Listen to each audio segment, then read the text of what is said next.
Maybe it's best you just go home, Dana. You don't fit in here. Mrs. Vance's voice cut through the freezing night air like a knife.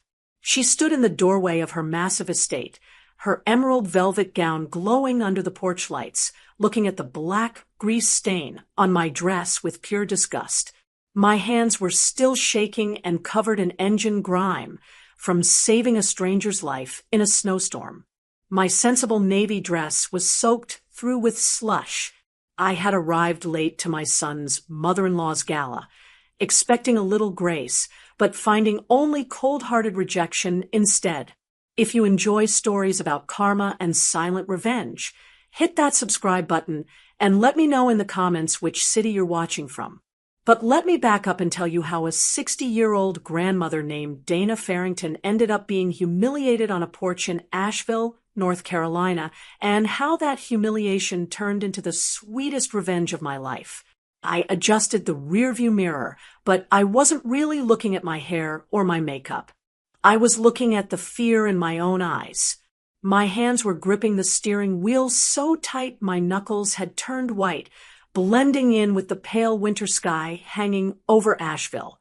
I took a deep breath, the kind that rattles in your chest, and told myself, Dana, you can do this. It's just one night. It's for Melvin. But my stomach knew better. My stomach was doing flips like I was about to walk into a lion's den, not a family Christmas party. And in a way, that is exactly what it was. I pulled the sun visor down to check my lipstick one last time. The shade was dusty rose, the same one I've worn for 10 years. It felt safe.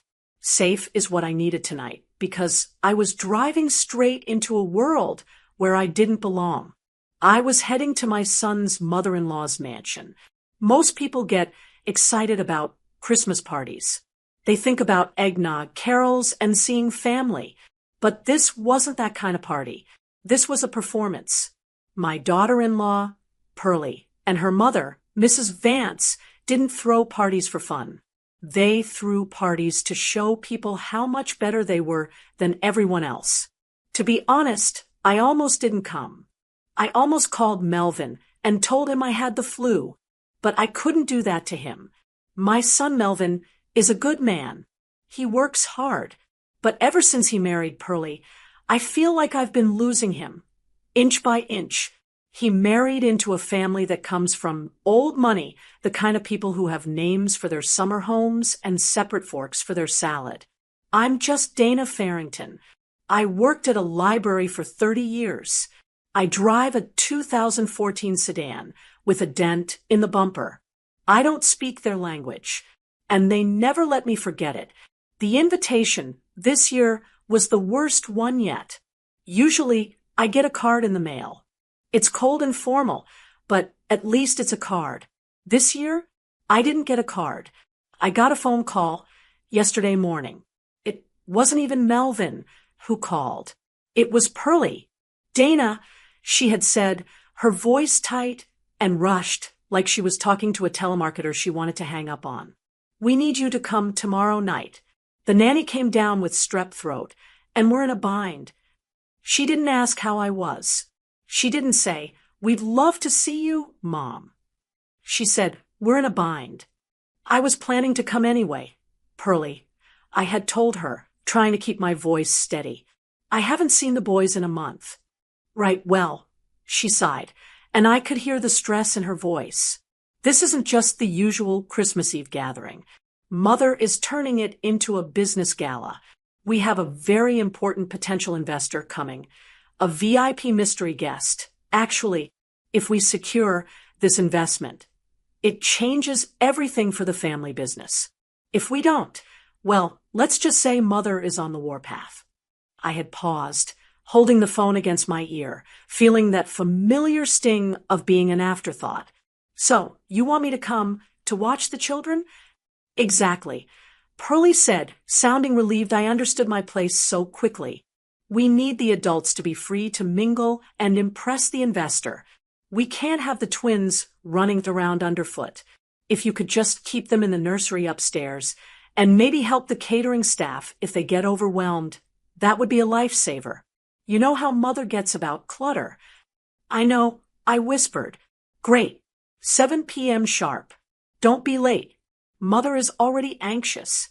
And then she hung up. I stood there in my kitchen, staring at the phone. I wasn't a guest. I was the backup help. I was the unpaid babysitter who was being allowed into the house because I was useful, not because I was wanted. It hurt. I won't lie to you, it hurt like a slap in the face. I raised 3 children on a librarian's salary after my husband passed. I taught them manners.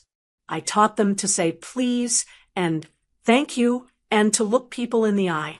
I didn't raise Melvin to treat people like staff, but when you marry into a family like the Vances, sometimes you get swallowed whole. So why was I sitting in my car, putting on lipstick and driving into a snowstorm? Because I love my son. I could hear it in Pearlie's voice, the desperation.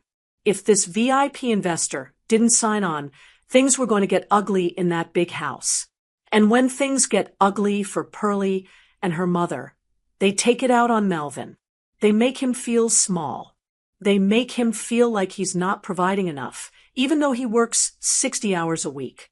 If I could go there, keep the grandkids quiet, and wash a few dishes so that Melvin could have a peaceful night, I would do it.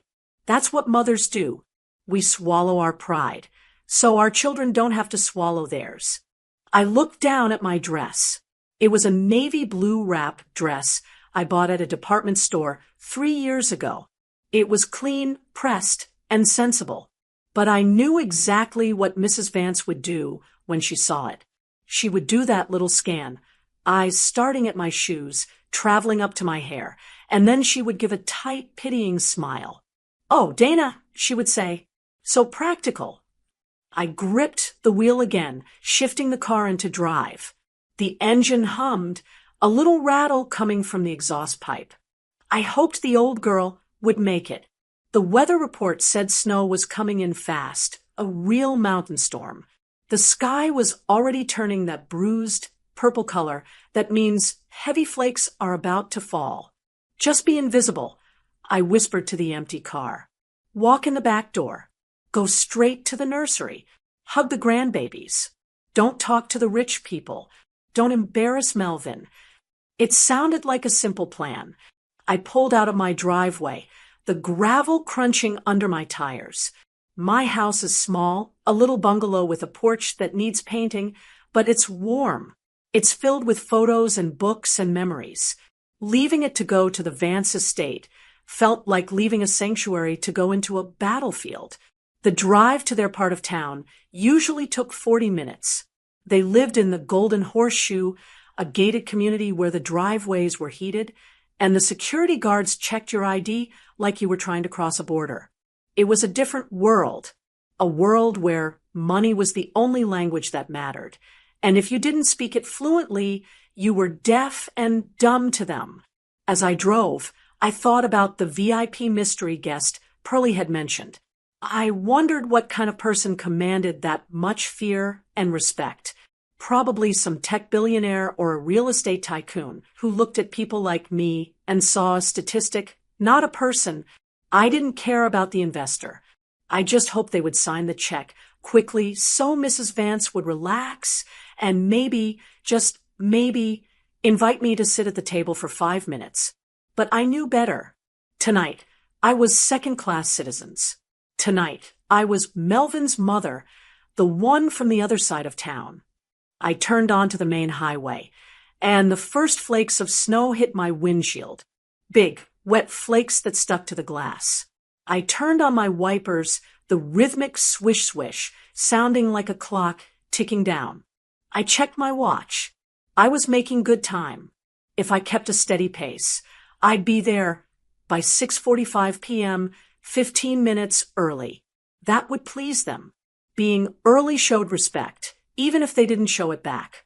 I had no idea that the universe had other plans for me tonight. I had no idea that this drive wasn't going to be just a commute. It was going to be a test. As the snow started to fall harder, blurring the road ahead, I tightened my scarf. I was ready to be the invisible woman. I was ready to be the doormat. I was ready to do whatever it took to keep the peace. But as I navigated the slick roads, heading toward the humiliation waiting for me at the mansion, I didn't know that I was about to meet someone who would change the way I saw myself forever. I pressed the gas pedal, driving straight into the storm, my heart pounding a rhythm of dread against my ribs. For Melvin, I said again. Just for Melvin. The snow wasn't just falling anymore. It was driving hard against the windshield, coming down in thick, heavy sheets that turned the world outside my car into a blur of white and gray. If you live in Asheville or anywhere near the Blue Ridge Mountains, you know how quickly the weather can turn on you. 1 minute, it's a flurry, and the next, you're gripping the steering wheel, praying your tires hold onto the asphalt as you wind around those mountain curves. I leaned forward, squinting through the glass, my wipers working furiously on the highest setting. Swish thump, swish thump. The rhythm was the only sound in the car besides the heater blasting hot air that never seemed to quite reach my feet. I glanced at the digital clock on the dashboard. 6:35 p.m. My heart gave a painful little squeeze. The GPS on my phone was mounted to the vent, glowing blue in the dark cabin. It said I was still 25 minutes away. That put me at the Vance estate right at 7 p.m., maybe 7:05 p.m. if the traffic at the gate was bad. No, I whispered, tapping the steering wheel nervously. Don't be late. Please don't be late. I could already hear Mrs. Vance's voice in my head. It wasn't a yell. Mrs. Vance never yelled. Yelling was for common people. She used a tone that was quiet, sharp, and cold, like a knife made of ice. Dana, she would say, looking at her diamond-encrusted watch. We said 7 o'clock. Punctuality is a sign of respect, dear. But I suppose we can't expect everyone to understand the value of other people's time. She would say it in front of the caterers. She would say it in front of the guests. And she would say it in front of my son, Melvin, who would look down at his shoes and shift his weight, too afraid to tell his mother-in-law to lay off. I couldn't bear the thought of giving her more ammunition. She already thought I was unrefined and uneducated. If I was unreliable, too, I'd never hear the end of it. I'd be the topic of conversation at her bridge club for the next 6 months. I pressed a little harder on the gas, but the back tires spun for a fraction of a second on a patch of black ice. My stomach dropped. I eased off immediately. Better late than dead, I told myself. But the anxiety was a tight knot in my chest. I just wanted to get there, slip into the house, hide in the nursery with the twins, and be invisible. That was the goal. Survival. The road I was on, Old Mill Creek, was narrow. It twisted through the woods with tall pines lining both sides, their branches heavy with snow. There were no street lights out here. It was just my headlights cutting through the swirling white darkness. Then, up ahead, I saw a flash of orange. Hazard lights. I slowed down instinctively. As I got closer, the shape of a car emerged from the gloom. It wasn't just any car. Even covered in a dusting of snow, I could tell it was expensive. It was a long, silver sedan, low to the ground. A Jaguar or maybe a Mercedes. The kind of car that costs more than my entire house. It was pulled over onto the narrow shoulder, half in the ditch, looking completely out of place against the rough tree line. But it wasn't the car that made me catch my breath. It was the figure standing next to it. A woman was standing by the front fender. She was facing the road, waving her arms frantically as my headlights swept over her. My foot hovered over the brake. She was dressed for a ballroom, not a blizzard. She was wearing a long, shimmering gown that looked like liquid silver, and a fur stole wrapped around her shoulders that looked entirely too thin for this weather. The wind was whipping her hair around her face, and even from 20 feet away, I could see she was shaking. I slowed to a crawl. I looked at her. She looked right at me, her eyes wide and desperate. Then I looked at the clock. 6:42 p.m. If I stopped, I was done. I wouldn't just be 5 minutes late. I would be 20, maybe 30 minutes late. I would walk into that gala, soaking wet, freezing cold, and tardy. Mrs. Vance would be standing at the door like a sentry. The humiliation would be absolute. The snide comments would last for years. I could practically hear Pearlie sighing. I told you we should have hired a professional nanny instead of asking your mother. Panic seized me. Pure, selfish panic. I took my foot off the brake and pressed the gas. I drove past her. I actually drove past her. The guilt hit me instantly, harder than the cold air outside. I watched her in my rearview mirror for a split second before the darkness swallowed her up. She had stopped waving. She had just slumped her shoulders, watching her last hope disappear around the bend. I drove for another 100 yards, my heart hammering against my ribs. Someone else will stop, I told myself. She probably has a cell phone. Rich people always have help on the way. She has AAA. She has a driver coming. I can't stop. I have to be at the estate. I promised Melvin.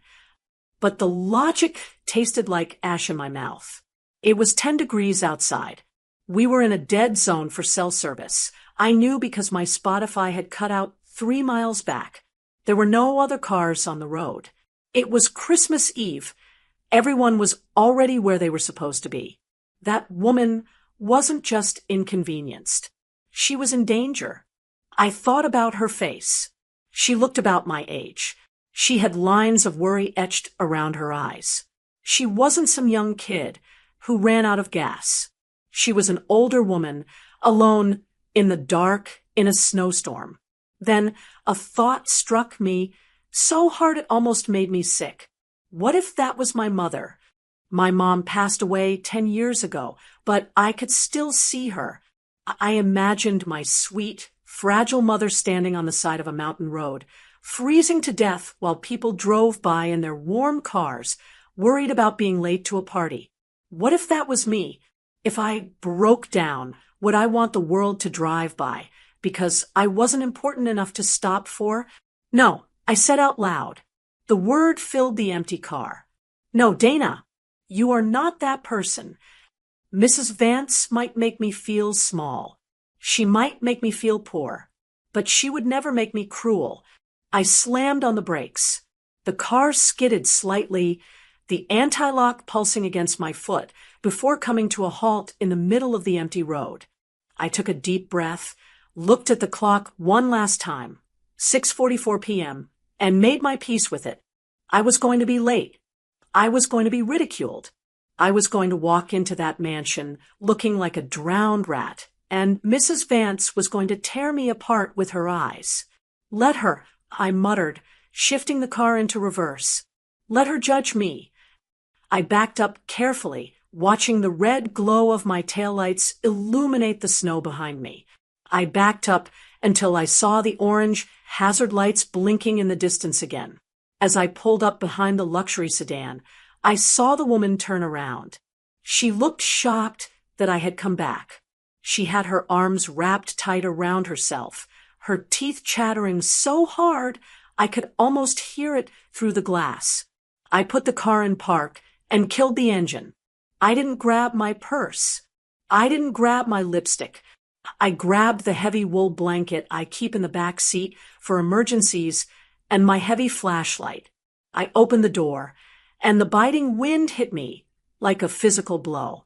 It stole the breath right out of my lungs. The snow stung my cheeks. Hang on! I yelled over the wind, trudging through the slush toward her. I'm coming. I was throwing away my dignity for the evening. I was throwing away my chance to show the Vances I could be reliable and proper. But as I looked at that shivering woman, I knew I was doing the only thing that actually mattered. I was being human. I just hoped that when I faced Mrs. Vance later, my conscience would be enough to keep me warm, because I had a feeling the reception at the mansion was going to be colder than this storm. I reached the woman just as a gust of wind nearly knocked us both over. Up close, the situation was even worse than it had looked from the road. She wasn't just cold, she was freezing. Her lips were a pale shade of blue, and her teeth were chattering so violently she couldn't form words. The expensive silver dress she was wearing was soaked through at the hem, and her heels were sinking into the slush.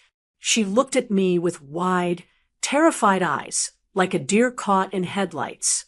She didn't look like a rich woman in that moment.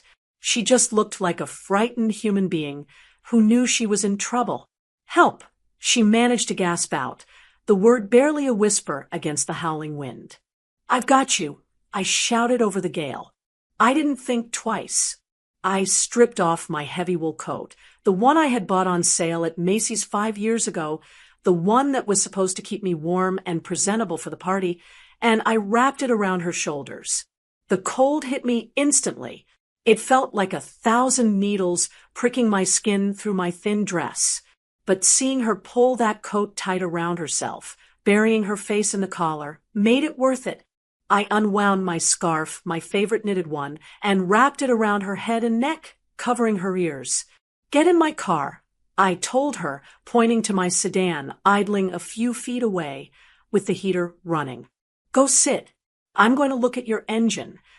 She shook her head, grabbing my arm with a surprisingly strong grip. You'll freeze." "I'm tougher than I look." I lied. "Go. Warm up." She hesitated for a second, then nodded and stumbled toward my car. I watched her get in and shut the door before I turned my attention to her luxury beast of a vehicle. I'm no mechanic, but I was married to Frank Farrington for 40 years. Frank didn't believe in calling a tow truck unless the car was on fire or in a ravine. He taught me that engines need 3 things: air, fuel, and spark. And on a cold night like this, it was usually the spark that gave up the ghost. I popped the hood of her car. It was heavy, solid steel. I grabbed the flashlight from my pocket and shone it into the engine bay. It was clean, cleaner than my kitchen table. But even fancy cars have the same basic parts. "Come on," I muttered, my fingers numb as I prodded the battery. "Show me the problem." I saw it almost immediately. The negative terminal clamp was sitting slightly askew. It must have rattled loose over the mountain roads. When the cold hit, the connection failed. It was such a small thing, a simple mechanical failure, but out here in the dark, it was enough to leave someone stranded. I didn't have a wrench, but I had grit. I grabbed the terminal and twisted it. It moved. I used the heel of my hand to hammer it down, forcing it to bite into the metal post. It wasn't a professional fix, but it was a get-you-home fix.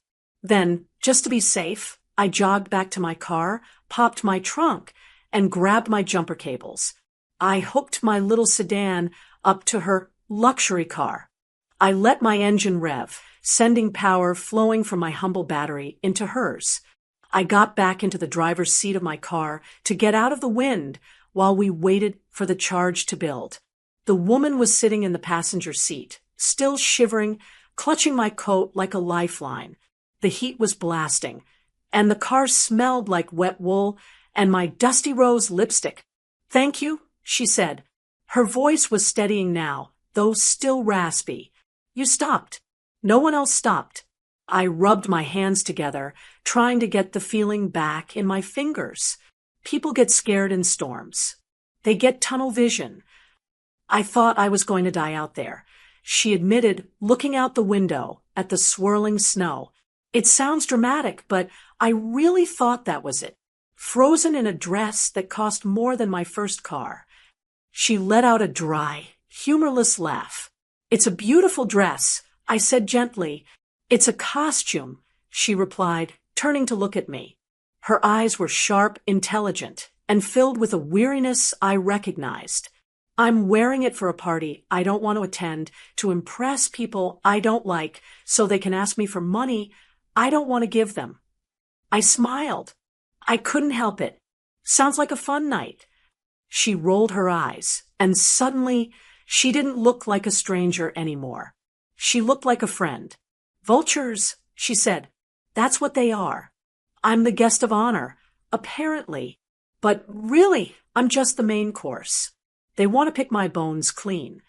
If it makes you feel any better, I said, checking the time. 6:55 p.m. I was officially late. I'm heading to a party where I'm the opposite of the guest of honor. I'm the help. She looked at me, taking in my face. You don't look like help. You look like a savior. Tell that to my daughter-in-law. I chuckled. I'm going to a big fancy house in the Golden Horseshoe. I'm supposed to sit in the nursery and keep the grandkids quiet so the important people can talk business. If I'm lucky, I might get a plate of leftovers in the kitchen. The woman fell silent. She looked at me with a profound sadness. Why do you go? Because I love my son, I said simply. And because if I don't go, they make his life miserable. I take the hit, so he doesn't have to.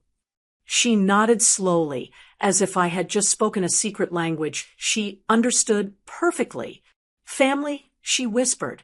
We do stupid, painful things for family, don't we? I'm going to this gala to secure a future for my companies, for my granddaughter.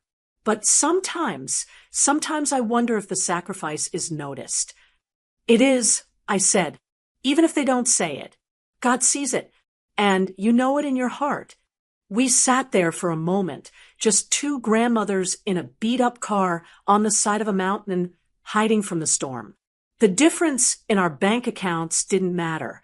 The difference in our clothes didn't matter.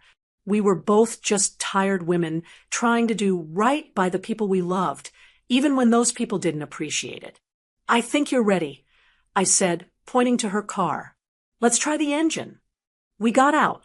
The wind seemed a little less biting now, or maybe I was just warmer on the inside. She got into her driver's seat and pushed the button. The engine roared to life immediately, purring like a giant cat. I unhooked the cables and tossed them into my trunk. She climbed out of the car one last time to hand me back my coat and scarf. Keep the scarf, I said. You're still shivering. No, she said firmly, draping the coat over my shoulders and pressing the scarf into my hands. Her hands were warm now. You have done enough. You have a party to get to. Don't let them treat you badly. You hear me? You are worth 10 of them. And you watch out for those vultures. I told her. Don't let them pick you clean. She smiled, a genuine, crinkly-eyed smile that transformed her face. I won't. Not tonight. You reminded me that there are still decent people in the world. That gives me strength. She reached out and squeezed my hand. We didn't exchange names. It felt unnecessary. It was a roadside truce, a moment of connection that didn't need formalities. Go, she said. Drive safe. I watched her get back into her silver car. She pulled away carefully, merging onto the road. I waited until her taillights disappeared around the bend before I got back into my own car. I turned on the interior light and flipped down the mirror. I gasped. I was a disaster. My dusty rose lipstick was smudged. My hair, which I had sprayed into place so carefully, was plastered to my forehead, wet from the snow. My mascara had run a little under one eye, and when I looked down at my dress, my heart sank. There was a smear of black grease right across the front, where I had leaned over her engine. My shoes were soaked through with mud and slush. I looked like I had been in a wrestling match. I checked the clock. 7:10 p.m. I was late. I was dirty. I looked like a homeless person. Well, Dana, I said to my reflection, wiping the smudge of grease with a tissue, which only made it worse. You wanted to be invisible. Good luck with that now. I put the car in drive. The dread came back, heavier than before. I knew exactly what was waiting for me at the Vance estate. I knew the look Mrs. Vance would give me. I knew the silence that would fall over the room when I walked in. But as I pulled back onto the road, following the tire tracks of the woman I had just saved, I felt something else underneath the fear. I felt a strange little spark of pride. I had done the right thing. Now, I just had to survive the punishment for it. The Golden Horseshoe isn't just a neighborhood. It's a fortress.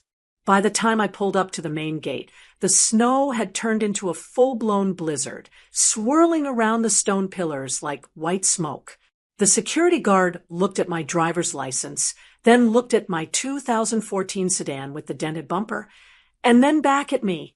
He didn't say a word, just pressed a button to open the iron gates, his expression making it clear that I was the most underwhelming thing he'd seen all night. I drove up the winding driveway, my heart thumping a nervous rhythm against my ribs. The Vance estate loomed ahead, lit up like a cruise ship in the middle of the ocean. Every window was glowing with golden light.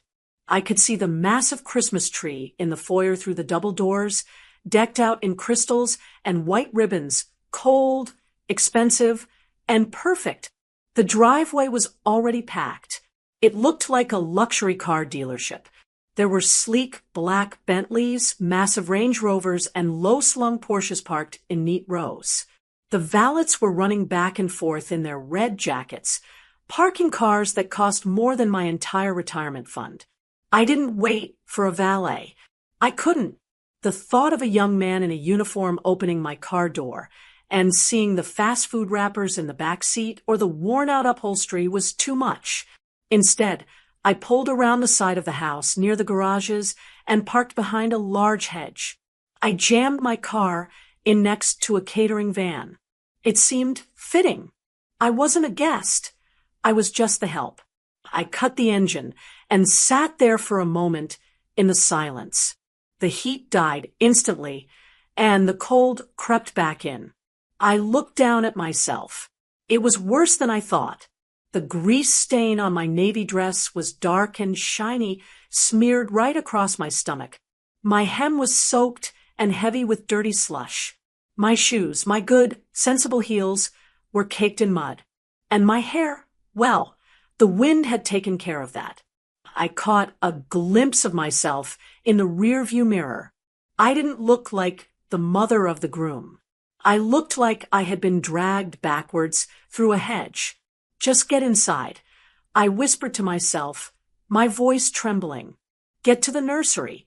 Clean up in the bathroom. No one has to see you. I grabbed the 2 gift bags from the passenger seat. They weren't much, just some coloring books and new pajamas for the twins, but I had wrapped them carefully with red paper and gold bows. Holding them made me feel a little more like a grandmother and a little less like a disaster. I stepped out of the car and trudged through the snow toward the front door. I should have gone to the back door, through the kitchen. I know that now, but in my head, I was still family. I was still Melvin's mother. I thought I deserved to walk through the front door. I reached the massive oak double doors and pressed the doorbell. I heard a chime inside, a deep, resonant bong bong bong. I waited, stomping my feet to knock the snow off my shoes. I prayed Melvin would answer. If it was Melvin, he would hug me. He would say, "Mom, you're freezing," and he would rush me to a fireplace. He would make it okay. The lock clicked. The heavy door swung open. It wasn't Melvin. Mrs. Vance stood there. She looked immaculate. She was wearing a floor-length gown in a deep emerald green velvet that made her look like royalty. Her silver hair was coiffed into a helmet of perfection, not a strand out of place. Diamonds glittered at her throat and ears, catching the light from the chandelier behind her. She was holding a glass of champagne, smiling as the door opened, expecting another wealthy couple or perhaps the VIP investor. But when she saw me, the smile didn't just fade. It shattered. She froze. Her eyes widened, taking in the wet hair, the mud on the porch, and finally, the grease stain on my dress. She actually took a step back, pulling her velvet skirt away as if I were contagious. "Dana," she said. It wasn't a greeting. It was an accusation. "Hello, Mrs. Vance," I said, trying to sound cheerful, though my teeth were ready to chatter. "I'm so sorry I'm late. The roads are terrible and—" "Stop," she hissed, cutting me off. She looked over my shoulder quickly, checking to see if anyone else was behind me, terrified that one of her important guests might see us together. "My God, look at you," she whispered, her voice dripping with venom. "What happened to you? You look like a beggar." The word hung in the cold air between us. Beggar. "I had some car trouble," I tried to explain, clutching the gift bags tighter. "I stopped to help someone, and—" "I don't care," she snapped. "We have the most important investor in the city arriving any minute. The VIP guest is due to walk through this door, and I have this standing on my porch." She waved her hand at me like I was a pile of trash that had been left out on the curb. "We can't have you looking like a beggar in the living room, Dana. The smell of wet wool alone is enough to ruin the atmosphere." I felt the blood rush to my face, hot and stinging. I can go upstairs," I stammered. "I'll go straight to the nursery. I have a change of clothes in the car. Maybe I can—" "No," she said, blocking the doorway with her body. She stood there like a stone wall, guarding her precious party from the stain of my presence. "You aren't walking through my foyer tracking mud on the marble. Absolutely not." She looked at me with cold calculation. For a second, I thought she was going to tell me to go around to the servants' entrance. That would have been humiliating enough. But she didn't. She looked at the grease stain again and wrinkled her nose. "Maybe it's best you just go home, Dana," she said. Her tone was dismissive, final. "You don't fit in here. Not tonight. We need perfection tonight. And you are, well, look at yourself. You're a mess." My heart broke. It actually cracked. I had driven through a blizzard. I had saved a stranger.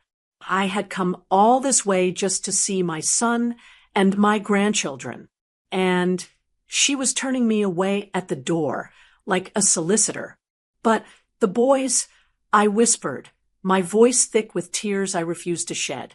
"I brought their Christmas pajamas." "We'll give them to them," she said, reaching out to take the bags from me. She didn't touch my hand. She grabbed the handles of the gift bags and pulled them away, leaving my hands empty and cold. "Go home, Dana, before you embarrass Melvin." "Melvin? Mom." I looked past Mrs. Vance's shoulder. Melvin was standing in the hallway. He looked handsome in his tuxedo, but he looked tired. He was holding a tray of empty glasses, helping the catering staff. "Melvin," I said, relief flooding through me. "Melvin, tell her, I just had a little trouble on the road. I just want to see the kids." Melvin looked at me. He saw the grease. He saw the mud. Then he looked at Mrs. Vance. I saw the fear in his eyes. He was terrified of her.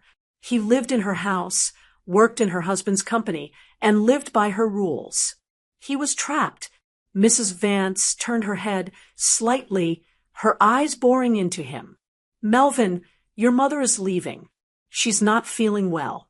And frankly, she's not dressed for the occasion. Say good night." My son looked at me. I begged him with my eyes to be a man, to say, "Let her in. She's my mother." But he didn't. He looked down at his shiny black shoes. "I'm sorry, Mom," he mumbled, his voice so quiet I could barely hear it over the wind. Maybe it's better. It's really crazy in here tonight. The investor is coming and everyone is on edge." "Melvin," I whispered. The betrayal hit harder than the cold. "Good night, Dana," Mrs. Vance said brightly, now that she had won. "Drive safe. The roads are treacherous." And then she closed the door. She didn't slam it. She just closed it firmly, shutting out the cold, the snow, and me. I stood there on the porch, staring at the heavy wood. I could hear the muffled sound of laughter and music starting up inside. I could smell the faint aroma of roasted turkey and pine needles seeping through the cracks. I was alone. I looked down at my empty hands. My knuckles were red and raw. The grease stain on my dress felt like a brand of shame. I had never felt so small in my entire life. I wasn't a mother or a grandmother in that moment. I was just a nuisance. A dirty, embarrassing spot on their perfect evening. Tears finally spilled over, hot tracks running down my freezing cheeks. I turned around to walk back to my car. My head hung low. I had to get out of there. I had to go home and forget this night ever happened. I trudged back toward the side of the house where my car was hidden. I wiped my eyes, trying to see where I was going. But just as I reached the corner of the garage, a pair of headlights swept across the driveway. A long, silver car was pulling up to the front entrance. It was the VIP. I stopped in the shadows, hidden by the catering van. I couldn't help myself. I wanted to see who was so important that I had to be thrown out into the snow like garbage. I wanted to see the person who mattered more than family. The silver car stopped. The valet rushed to open the door. And then I stopped breathing because I knew that car. I had jump-started that car 20 minutes ago. The door opened and a woman stepped out. She wasn't shivering anymore. She had fixed her makeup. She looked regal, powerful, and terrifyingly elegant. It was Clara. I stood frozen in the dark, my hand covering my mouth. The woman I had saved on the side of the road, the woman I had shared my scarf with, was the billionaire investor they were all desperate to impress. And she was walking up the steps to the very door that had just been slammed in my face. I was trapped. There is no other way to describe it. I was standing on the edge of the porch, clutching my empty hands, trying to make my legs move toward the darkness of the driveway where my car was hidden. But my legs felt like lead. The humiliation weighed me down so heavily I could barely breathe. Before I could take a single step into the shadows, the massive oak doors behind me flew open again. Light flooded out onto the snowy porch, illuminating me like a criminal caught in a spotlight. I froze. I turned around, squinting against the glare. Mrs. Vance was back.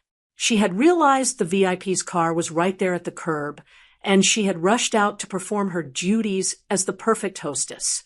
She was flanked by Pearlie and Melvin, all of them arranging themselves like statues in a museum. Mrs. Vance almost tripped over her own velvet gown when she saw me still standing there. For a split second, her hostess mask slipped. Her eyes bulged, and her lip curled in pure fury. She leaned toward me, her voice a low, dangerous hiss that the approaching guest couldn't hear. "I told you to leave." She spat, the venom spraying from her lips. "Get out of sight. Now, hide behind the pillar if you have to, but do not let her see you." I scrambled back, my heart hammering against my ribs like a trapped bird. I tried to move toward the large stone column that held up the portico, trying to make myself as small as possible. I felt ridiculous. I was a 60-year-old woman, a mother, a grandmother, and I was being told to hide in the bushes like a stray dog. But it was too late to run. The driver of the silver sedan had already opened the rear door. A valet was holding an umbrella, and the woman, Clara, stepped out onto the red brick of the driveway. The transformation in Mrs. Vance was instant and terrifying. She spun away from me, and the snarl on her face vanished. In its place was a smile so wide and sugary it looked painful. She clasped her hands together, radiating warmth and charm. It was a performance worthy of an Oscar. "Mrs. Wells," Mrs. Vance cried out, her voice pitching up an octave. "Oh, thank goodness you made it. We were so worried about the roads. Welcome to our home." Pearlie rushed forward, smoothing her dress. "We are so honored you could join us, Mrs. Wells." "Truly honored." Even Melvin straightened his tie, putting on his business face, trying to look like the successful son-in-law he was desperate to be. I pressed my back against the cold stone of the pillar, holding my breath. I just wanted to disappear. I prayed the shadows were deep enough to hide my grease-stained dress and my shame. Clara walked up the steps. She moved differently than she had on the side of the road. Out there in the snow, she had been vulnerable. Here, she was a queen. She walked with a straight spine, her head held high, looking at the house and the people with a cool, detached assessment. She was wearing the fur stole I had seen earlier, but now she looked impeccable. Mrs. Vance was practically bowing. "Please come in out of the cold. We have champagne waiting. And hors d'oeuvres. We've been dying to introduce you to the board members." She gestured grandly toward the open door, trying to shepherd Clara inside, effectively blocking me from view with her own body. Clara reached the top step. She stopped. She didn't look at Mrs. Vance. She didn't look at Pearlie. She didn't look at the open door or the warm, golden light of the foyer. She stopped dead in her tracks, causing Mrs. Vance to almost bump into her. "Mrs. Wells," Mrs. Vance asked, her smile faltering just a tiny bit. "Is everything all right? The coat check is just inside." Clara wasn't listening. She was looking past Mrs. Vance's velvet shoulder. She was looking into the shadows. She was looking at me. My heart stopped. I wanted to sink through the concrete. I looked down at my muddy shoes, waiting for the judgment. I expected her to look at me with recognition, but stay silent. I expected her to give me a polite nod and walk inside to mingle with the people who had money. That's what people usually do. They stick to their own kind. But Clara didn't move toward the door. She turned her back on Mrs. Vance. She turned her back on the warmth and the champagne. She walked straight toward me. The silence on the porch was deafening. You could hear the snow falling. Mrs. Vance turned around, confused, her mouth slightly open. She looked from Clara to me, trying to understand what was happening. I could see the wheels turning in her head. Why is the billionaire walking toward the help? Is she going to ask her to move her car? Clara stopped 2 feet in front of me. I looked up at her, trembling. I must have looked like a wreck. My hair was flat, my nose was probably red, and I was clutching the front of my dress to hide the stain. Clara didn't see the mess. Her face softened.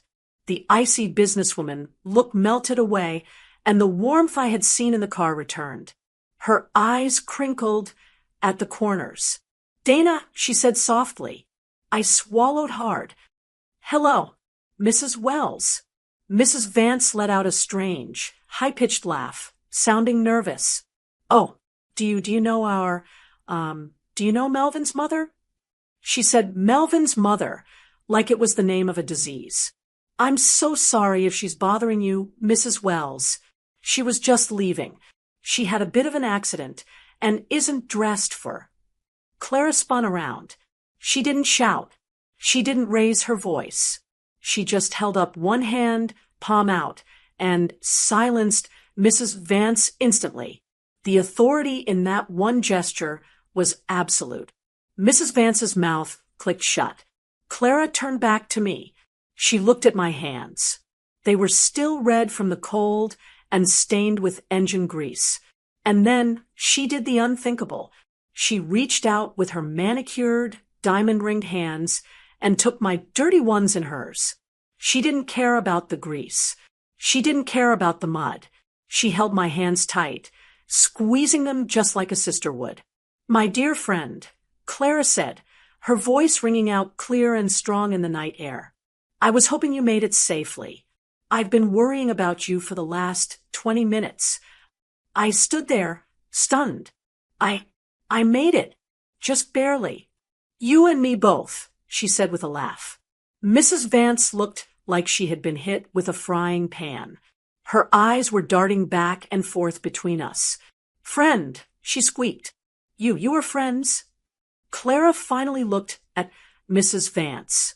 But there was no warmth in her eyes now. It was the look of a hawk staring at a mouse. Friends. Clara repeated the word, tasting it. No, we are more than that. This woman saved my life tonight. The color drained out of Mrs. Vance's face. It went from pale to chalk white. Pearlie put a hand over her mouth. Melvin just stared, his jaw hanging loose. I was stranded on Old Mill Creek Road. Clara continued, her voice steady but sharp. My car died in the blizzard. Dozens of people drove past me. People in warm cars. People who probably consider themselves good citizens. They left me there to freeze. She paused, letting the words sink in. But not her, Clara said, lifting my dirty hand up a little like she was presenting a trophy. She stopped. She gave me the coat off her back. She fixed my engine with her bare hands in a snowstorm. She sacrificed her own comfort, her own warmth, and her own time to help a stranger. Clara looked at me again, and her eyes were shining. I wouldn't be here if it wasn't for this wonderful woman. I would still be on the side of that mountain. Mrs. Vance made a choking sound. She tried to recover. She tried to pivot. That's what social climbers do. They pivot. Oh, well. Mrs. Vance stammered, putting that fake smile back on, though it looked brittle now. That is just so like Dana. She's very handy. How wonderful that it worked out. Well, come in. Let's get you both inside. Dana, why don't you go around to the kitchen? And Clara didn't move. She didn't let go of my hand. The kitchen? Clara asked. Her tone was light, but underneath it was steel. Why would she go to the kitchen? Is she not a guest? Mrs. Vance froze. Well, look at her dress, Mrs. Wells. She's not really prepared for a formal evening. We have standards for the gala. Clara looked at my dress. Then she looked at Mrs. Vance's velvet gown. Standards, Clara said. Interesting word. She stepped closer to me, aligning herself with me, creating a united front against the Vances. You know, Clara said conversationally, addressing the group but keeping her eyes on Mrs. Vance. I have a rule in business. I don't look at a person's clothes to judge their worth. I look at their hands, and I look at their heart. She looked at Melvin. My son flinched under her gaze. You must be the son, Clara said. Melvin, isn't it? Yes, ma'am, Melvin whispered. Your mother is a hero, Melvin, Clara said. She told me she was terrified of being late tonight because she didn't want to disappoint you. She told me she stopped to help me even though she knew she would face consequences for being tardy. She loves you very much. Melvin looked at me. His eyes were watering. He looked ashamed. Now, Clara said, turning back to Mrs. Vance, I believe I was promised champagne, but I don't like to drink alone. And I certainly don't like to drink with people who would leave my savior standing on a porch in the cold. She hooked her arm through mine, her expensive fur pressed against my cheap, grease-stained polyester dress. Dana is coming in with me, Clara announced. It wasn't a request. It was a command. And she is going to sit next to me. If that is a problem for your standards, Mrs. Vance, then my driver can take me back home right now, and we can forget about this investment entirely. The silence that followed lasted for 3 heartbeats. Mrs. Vance looked at the driveway, where the car was waiting. She looked at the house, which needed the money. She looked at me, the woman she despised. She swallowed her pride. It must have tasted bitter. No problem at all, Mrs. Vance choked out. Please, come in, both of you. Clara squeezed my arm. Shall we? She whispered to me. I looked at her. I looked at the grease on my dress. I looked at the mud on my shoes. And then I looked at Mrs. Vance's defeated face. I stood up straighter. I lifted my chin. Yes, I said, we shall. And together, the billionaire and the babysitter walked through the front door. leaving the snobs scrambling to catch up. Walking into that living room felt like walking onto a stage where everyone had forgotten their lines. The room was magnificent. I'll give Mrs. Vance that.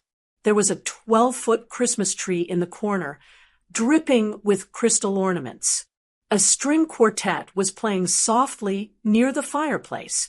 Waiters in white gloves were circling with silver trays of champagne and caviar. The guests were the who's who of Asheville, bankers, politicians, old money families who had run this town for generations. And then there was us, Clara Wells, the billionaire investor, looking like a silver queen, and me, Dana Farrington, looking like I had just crawled out from under a truck. As we stepped onto the Persian rug, the chatter died instantly. It started near the door and spread like a wave across the room until the only sound was the crackling of the fire and the squeak of my muddy shoes on the hardwood floor. Every head turned, every eye fixed on us. I saw people whispering behind their hands. I saw eyebrows raise. I saw a woman in a red sequined dress actually put her monocle up to her eye to get a better look at the grease stain on my stomach. Usually, this would have been my nightmare. I would have wanted the floor to open up and swallow me whole. But this time, it was different. Clara's arm was linked through mine, tight and secure. She wasn't dragging me along. She was parading me. She held her head high, daring anyone to say a word. Mrs. Vance was fluttering around us like a nervous moth. "Right this way, Mrs. Wells," she said, her voice shaking slightly. "We have a private seating area set up near the fireplace. It's much warmer. And, oh, Dana, maybe you could—" She gestured vaguely toward the corner of the room, away from the VIP seating. She was still trying to separate us. She was still trying to hide the stain. Clara stopped in the center of the room. She didn't move toward the private seating. She turned to face Mrs. Vance, and because we were linked, I turned too. We stood there, united front in the middle of the party. "Mrs. Vance," Clara said. Her voice wasn't loud, but it carried. It had that special quality that powerful people have. When they speak, everyone else shuts up. "Before we sit, before we drink, I think there is something everyone here needs to know." Mrs. Vance froze. A hopeful look crossed her face. I think she thought Clara was about to announce the investment right then and there. "Oh, yes, of course. Please, the floor is yours." Clara looked around the room, making eye contact with the wealthy guests. "I know you are all wondering why I walked in here arm in arm with this woman," Clara said, gesturing to me. "I know you are looking at her dress. I know you are looking at her shoes." The room was dead silent. You could hear a pin drop. "You see a mess," Clara continued, "but I see a miracle." She took a deep breath. 40 minutes ago, I was stranded on Old Mill Creek Road. My car died in the middle of the blizzard. It was freezing. I was alone. I waved at 5 different cars. 5. Some of them were luxury cars, just like the ones parked in your driveway tonight. And do you know what they did? They drove right past me. A murmur went through the crowd. People looked uncomfortable. They shifted in their expensive suits. "I was losing hope," Clara said, her voice dropping lower, making everyone lean in. "I was freezing to death. And then this woman stopped. She squeezed my hand. She didn't know who I was. She didn't know I had money. She didn't know I could offer her anything in return. She stopped because she is a decent human being. She gave me the coat off her back. She fixed my engine with her bare hands while the snow soaked her to the bone. That is why she looks like this. She bears these stains because she saved my life." Clara turned her gaze back to Mrs. Vance. Mrs. Vance looked sick. Her smile was gone, replaced by a look of sheer panic. "In my world," Clara said, "we talk a lot about net worth. We talk about assets and liabilities. But tonight, I was reminded that the only value that matters is character. And this woman, Dana has more character in her little finger than most people have in their entire bank accounts. I felt a tear slide down my cheek. I quickly wiped it away. No one had ever spoken about me like that. Certainly not in this house. Mrs. Vance let out a nervous, high-pitched chuckle. She was desperate to take back control of the narrative. She stepped forward, wringing her hands. Well, yes, that is quite a story. Mrs. Vance stammered, and we are so grateful that Dana was available to assist. She's always been very practical. Mrs. Vance looked at me with cold eyes, silently warning me to play along. Then she turned her attention back to Clara, her eyes gleaming with greed. But all's well that ends well. Mrs. Vance beamed. You're safe, you're here, and we have so much to discuss. The board is eager to hear your thoughts on the proposal. Shall we move to the study? We have the contract ready for your review. There it was. The pivot. She stepped right over the humanity to get to the money. She didn't care that I had saved a life. She only cared that the checkbook had arrived safely. Clara didn't move. She didn't smile. The contract, Clara repeated flatly. Yes, Mrs. Vance said, motioning for a waiter to bring a fresh glass of champagne. It's a wonderful opportunity, a partnership that will benefit both our families. Clara looked at the champagne glass the waiter was holding out to her. She didn't take it. She looked at Mrs. Vance. I'm afraid not, Clara said. The words hung in the air like smoke. Mrs. Vance blinked. I beg your pardon. I said no, Clara said calmly. I won't be looking at the contract. In fact, I won't be investing in your company at all. The color drained from Mrs. Vance's face so fast she looked like a ghost. Pearlie gasped audibly. Even the string quartet stopped playing. But Mrs. Vance sputtered. But we've been talking for months. The projections, the synergy, it has nothing to do with the numbers, Clara said. Her voice was ice cold now. It has to do with you. Clara took a step closer to Mrs. Vance. I saw how you treated Dana when I walked up the driveway. Clara said, I saw you trying to hide her. I heard you tell her she looked like a beggar. I heard you tell her to leave. Mrs. Vance opened her mouth to argue, but no words came out. She looked like a fish gasping for air. You were ashamed of her, Clara said. You were ashamed of the woman who saved my life. And do you know what that tells me? It tells me that you value appearances over people. It tells me that you judge a book by its cover. And most importantly, it tells me that you lack integrity. Clara looked around the room, addressing everyone now. I have a strict rule, she announced. I don't do business with people who treat others like garbage. If you can't treat your own family with respect, especially a woman as noble as this one, then how can I trust you with my money? How can I trust you with my employees? Mrs. Vance looked like she was going to faint. She grabbed Pearlie's arm to steady herself. Mrs. Wells, please, it was a misunderstanding. Dana is, well, you know how family can be. Yes, Clara cut her off. I do know, and I know that if I were in Dana's shoes, poor, messy, and tired, you would have treated me the exact same way. You only like me because I'm wearing diamonds, but underneath this fur, I'm just a woman, same as her. Clara tightened her grip on my arm. So, the answer is no, Clara said firmly. The deal is off. Permanently. The fallout was instant. I could see the realization hitting Mrs. Vance like a physical blow. The millions of dollars she had been counting on, gone. The prestige, gone. The social ladder she had been climbing so desperately had just been kicked out from under her feet.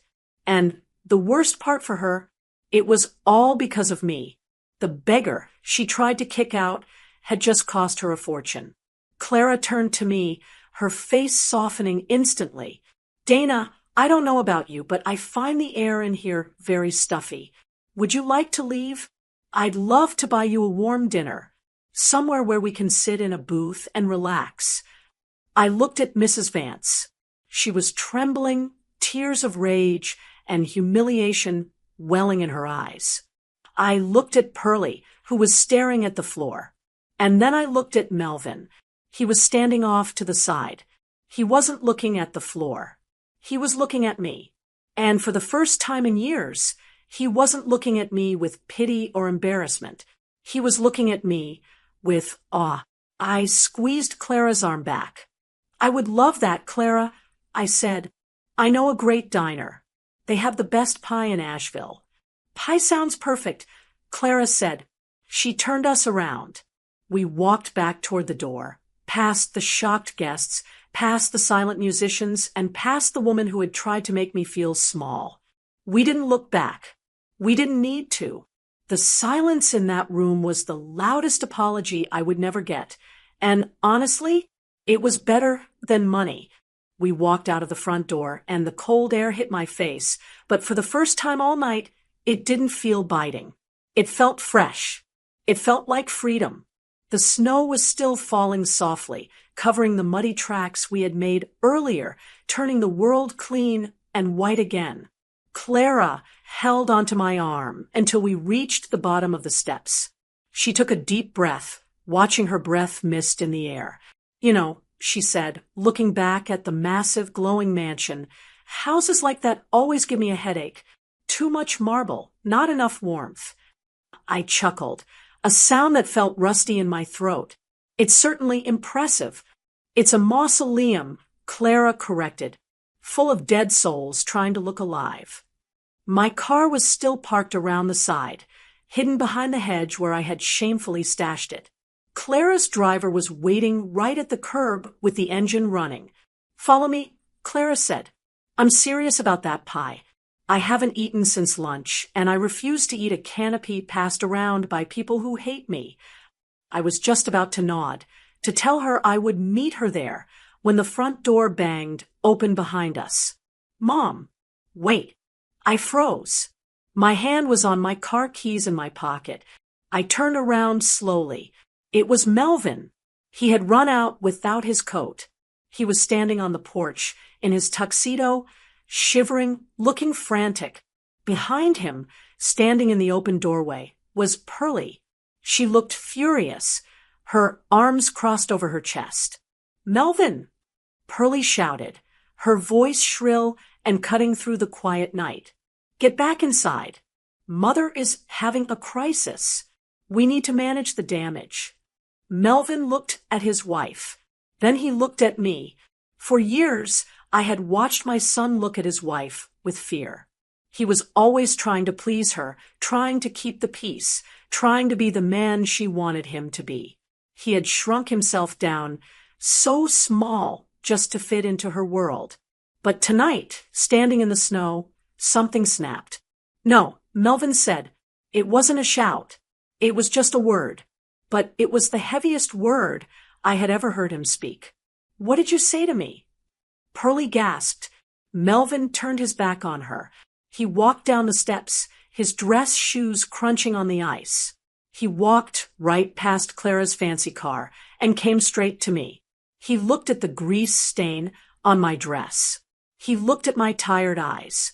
And then he pulled me into a hug that knocked the wind out of me. He held me tight, shaking, burying his face in my shoulder like he used to when he was a little boy, and had a bad dream. I'm sorry, he choked out. I'm so sorry, Mom. I should have opened the door. I should have told her to go to hell. I let her treat you like dirt. I patted his back, tears welling up in my eyes again. It's okay, honey. It's okay. It's not okay, he said, pulling back to look at me. It's not. I've been a coward.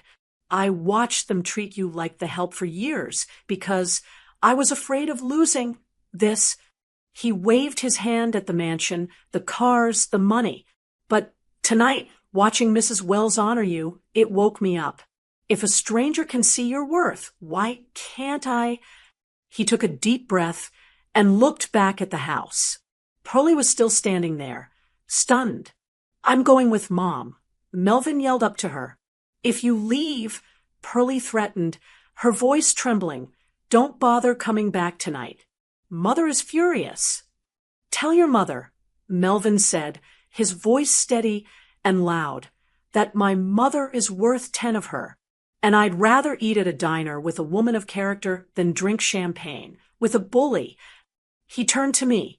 Can I catch a ride with you, Mom? I don't think I want to be in that house right now. I smiled, a real, genuine smile that reached my eyes. Get in the car, Melvin. The heater takes a minute, but it works. We drove in a caravan away from the Golden Horseshoe. I led the way in my dented sedan with my son in the passenger seat, and the billionaire followed us in her silver luxury car. We left the gates, the guards, and the judgment behind us. 20 minutes later, we were sitting in a booth at the Red Booth Diner on the edge of town. It was the kind of place that smelled like frying bacon and strong coffee. The fluorescent lights hummed, and the waitress, a woman named Brenda who I'd known for years, didn't care about grease stains or tuxedos. We ordered 3 slices of cherry pie and 3 coffees. The atmosphere was completely different from the party. We were laughing. Melvin was loosening his tie, telling Clara about the time I tried to bake a turkey and forgot to take the plastic bag of giblets out. Clara was telling us about her first car, a rust bucket that broke down every other Tuesday. It felt normal. It felt human. As we finished our pie, Clara wiped her mouth with a paper napkin and leaned forward. The playful look in her eyes faded into something more serious. Dana, she said, I wasn't just making a scene back there at the party. I meant every word I said. I put my fork down. I know you did, Clara, and I appreciate it. You saved my dignity. You saved my life, she countered. But that's not what I want to talk about. I want to talk about your future. She reached into her purse and pulled out a simple leather notebook. She opened it and clicked a pen. I run a charitable foundation. Clara said, we do a lot of work in the city, scholarships, housing assistance, emergency relief. But I have a problem. What kind of problem? Melvin asked, leaning in protectively. My problem is that I have too many people with MBAs and not enough people with hearts. Clara said, looking directly at me. I have a board full of people who know how to manage a spreadsheet, but they wouldn't know how to talk to a struggling mother if their lives depended on it. They don't know how to stop the car in a snowstorm. She wrote something down on the paper and tore the sheet out. I need a community liaison. Clara said, I need someone who can be the face of the foundation for the people we actually help, someone who can listen to them, understand what they really need, and report back to me with the truth, not just what I want to hear. I need someone who isn't afraid to get their hands dirty. She slid the paper across the Formica table to me. It was a job offer. There was a salary written on it. I stared at the number. It was more than I had made in 3 years at the library. Clara, I whispered, I don't have a degree in social work. I'm just a retired librarian. I'm not qualified for this. You are the most qualified person I've met in 10 years, Clara said firmly. You have empathy, Dana. You have grit. And you have integrity. I can teach you the paperwork. I can't teach someone how to care. That you either have or you don't. She tapped the paper. This is a paid position. Full benefits. And you'll answer directly to me. No middle management. No Mrs. Van Cess looking down their nose at you. I looked at the paper. Then I looked at Melvin. He was grinning from ear to ear. Take it, Mom, he said. You'd be amazing at it. I looked back at Clara. Are you sure? I don't make mistakes in business, Clara said with a wink. And I have a feeling this is going to be the best hire I've ever made. What do you say? I picked up the paper. My hands were still a little rough. The grease stain on my dress was still there, but I didn't feel like a mess anymore. I felt capable. I felt seen.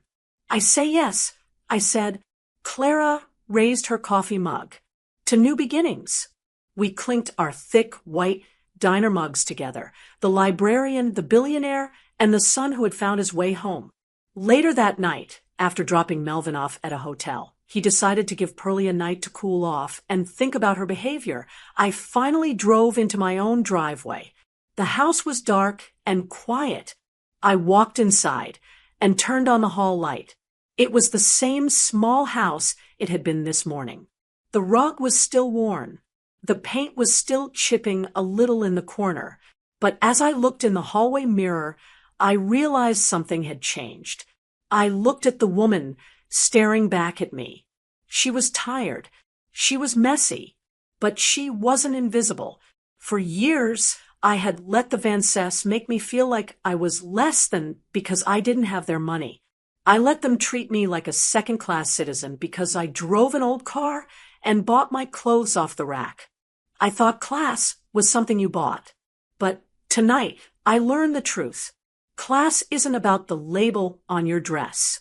It's not about the car you drive or the zip code you live in.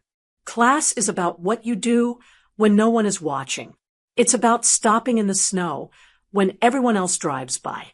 It's about standing tall when people try to make you feel small. I took the job offer out of my pocket and pinned it to the refrigerator with a magnet right next to a drawing my grandson made for me. I wasn't just Dana, the librarian, anymore. I wasn't just the unpaid babysitter. I was Dana Farrington, the woman who stopped. And for the first time in a long time, I couldn't wait for tomorrow to start. It has been 4 months since the blizzard on Christmas Eve. The snow has melted in Asheville, replaced by the soft green of spring. The dogwood trees are blooming, and the air smells like wet earth and rain. My life looks very different now than it did when I was sitting in my car, terrified of a smudge of grease on my dress. I still drive my 2014 sedan. It still has the dent in the bumper. I still live in my small bungalow with the porch that needs painting. But when I wake up in the morning, I don't feel that heavy weight in my chest anymore. I don't feel invisible. I took the job with Clara. I started the first week of January. It hasn't been easy. In fact, it's some of the hardest work I've ever done. Being a community liaison isn't about sitting in an office. It's about being out there. I spend my days visiting families who have lost their homes to fires, helping single mothers navigate the nightmare of assistance paperwork, and sitting with seniors who just need someone to listen to them. Clara was right. A degree can't teach you how to hold the hand of a woman who just lost everything. Life teaches you that. And for the first time, all the struggles I went through raising 3 kids on my own, all the penny pinching, all the worry, it's all being used for something good. And Clara, she isn't just my boss. She's my Tuesday lunch date. Every week, we go back to the Red Booth Diner. We eat pie. We talk about our grandkids. She tells me about the headaches of high finance, and I tell her about the realities of the street. We balance each other out. She's given me confidence, and she says I've given her perspective. But I know what you're really wondering about. You're wondering about the Vances. We had Easter dinner at the mansion last week. Usually, holidays at the Vance estate are an exercise in anxiety. I would spend a week worrying about my outfit. I would walk in with my head down. I would let Mrs. Vance make her little comments about my practical shoes or my simple life. This time, I walked in wearing a bright yellow dress I bought with my first paycheck. I walked in with my head high. The change in the atmosphere was undeniable. When I walked through the door, Mrs. Vance didn't look at me like I was something she stepped in. She practically ran to greet me. "Dana," she chirped, her smile tight and anxious. "So good to see you. Here, let me take your coat. Can I get you a drink? We have that iced tea you like." She was terrified. She knows that I have Clara's ear. She knows that Clara canceled the investment deal, but she is terrified that if she crosses me, Clara might use her influence to blacklist the Vance family from other circles in town. Power is the only language Mrs. Vance speaks, and now that I have a powerful friend, she finally decided I was worth respecting. It's sad, really. We sat down to dinner, and the dynamic had completely flipped. Pearlie was polite, asking me questions about my job. "So, how is the foundation work going, Dana?" Pearlie asked, passing the rolls. "It sounds so fulfilling." "It is," I said, buttering a roll calmly. "We just helped a family of 5 get into a new apartment after their landlord evicted them illegally. It feels good to do work that actually matters." Pearlie nodded quickly. "Right. Of course. That's wonderful." I looked at Melvin across the table. He looked relaxed. He wasn't hunched over his plate anymore. Since that night in the snow, he's been different. He stands up straighter. He sets boundaries with Pearlie. He comes over to my house on Sundays to watch football, and he doesn't ask for permission anymore. He realized that night that money doesn't make you a man. Integrity does. At one point during dinner, Mrs. Vance cleared her throat. "You know, Dana," she said, her voice dripping with that fake sweetness. "I was thinking, maybe you could bring Mrs. Wells to the summer garden party? We'd love to host her again. Under better circumstances, of course." The old Dana would have mumbled something polite. The old Dana would have tried to facilitate it, hoping for a crumb of approval. The new Dana just smiled. "I don't think so, Mrs. Vance," I said gently. "Clara is a very busy woman, and frankly, we usually spend our free time at places where we can just be ourselves. The garden party sounds a bit stuffy for us."